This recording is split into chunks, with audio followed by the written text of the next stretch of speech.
প্রধান উপদেষ্টা এগোতে চায় মুক্তিযুদ্ধ জুলাই অভ্যুত্থানের চেতনায়। অন্তর্বর্তী সরকারের প্রধান উপদেষ্টা অধ্যাপক ডক্টর মোহাম্মদ ইউনূস বলেছেন, একটি ন্যায়ভিত্তিক সমাজ বিনির্মাণ ও আইনের শাসন প্রতিষ্ঠায় মহান মুক্তিযুদ্ধ ও জুলাই গণ অভ্যুত্থানের চেতনাকে ধারণ করে এগিয়ে যেতে চাই অন্তর্বর্তী সরকার। সোমবার 24 মার্চ গণহত্যা দিবস উপলক্ষে দেওয়া এক বাণীতে এসব কথা বলেন প্রধান উপদেষ্টা। ডক্টর ইউনূস বলেন, স্বাধীনতা পরবর্তী যে বাংলাদেশ আমরা চেয়েছিলাম, সে বাংলাদেশে পতিত স্বৈরাচারের শাসনামলে মানুষের কোনো মৌলিক অধিকার ছিল না।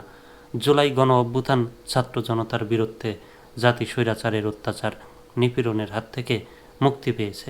তিনি বলেন, 1971 সালের 25 মার্চ ঢাকাসহ সারা দেশে বিশ্বের বর্বরতম হত্যাযজ্ঞ চালিয়েছিল পাকিস্তানি হানাদার বাহিনী। আমি দুঃখ ভরাক্রান্ত হৃদয়ে স্মরণ করি সেই কাল রাতের সব শহীদকে। নরকীয় এই হত্যাযজ্ঞে জাতি আজও শোকাহত। প্রধান উপদেষ্টা বলেন, 71-এর মার্চের দিনগুলোতে বাংলাদেশ যখন আন্দোলনে উত্তাল, তখন 25 মার্চ সন্ধ্যায় অসহযোগ আন্দোলনের মধ্যেই স্বৈরশাসক ইয়াহিয়া গোপনে ঢাকা ত্যাগ করেন।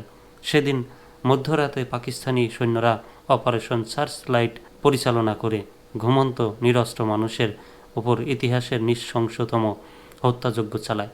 তিনি বলেন, অত্যাধুনিক অস্ত্রে সজ্জিত হানাদার বাহিনীর অতর্কিত হামলায় ঢাকা বিশ্ববিদ্যালয়, পিলখানা এবং রাজারবাগ সহ সারা দেশে শহীদ হন ছাত্র, শিক্ষক, পুলিশ ও সেনা সদস্য সহ হাজারো নিরপরাধ মানুষ।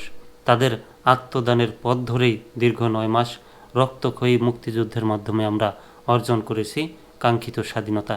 এ সময় 25 মার্চের কালরাতে সব শহীদের আত্মার মাগফিরাত কামনা করেন তিনি। প্রধান উপদেষ্টা আরও বলেন, নতুন বাংলাদেশ শক্তিশালী, শান্তিপূর্ণ ও গণতান্ত্রিক একটি দেশ হিসেবে গড়ে উঠবে।